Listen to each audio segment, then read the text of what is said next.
Another high school in St. Elizabeth is on a mission to find students who've not returned after the passage of Hurricane Melissa. The principal of the Aberdeen High School says the administration will not stop until all students are back in the classroom. Details in this report. Jamaica Day took a different meaning for students of Aberdeen High in St. Elizabeth. Instead of the usual cultural displays, mentors were invited to speak with students. So you will see students going to their different classrooms with persons who are doctors, persons who are lawyers, persons who are principals of external communities that will come and share with them, so you can have an idea, an inspiration from persons from external community joining us here in our internal community. It's an exercise the principal hopes would inspire the children and reignite their passion for learning because, like many schools in St. Elizabeth, many students have not returned since the passage of Hurricane Melissa. Before the hurricane, there were over 200 students.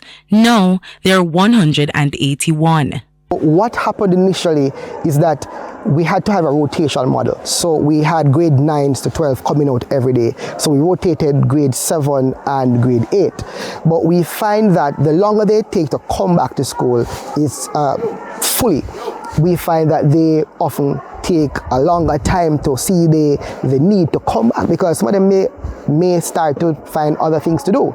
The principal isn't giving up on those students as efforts have been intensified to get them back to the classroom.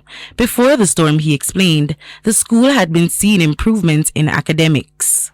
Last year examinations, we had 15 subjects at the CSEC level, 8 of which we got 100% pass rate in. And that is commendable on the staff and also the students at Aberdeen High School. And because of subject areas like building construction, some students are now involved in the rebuilding of structures destroyed by the hurricane. After Hurricane Melissa, we lost our entire tuck shop that would be right here.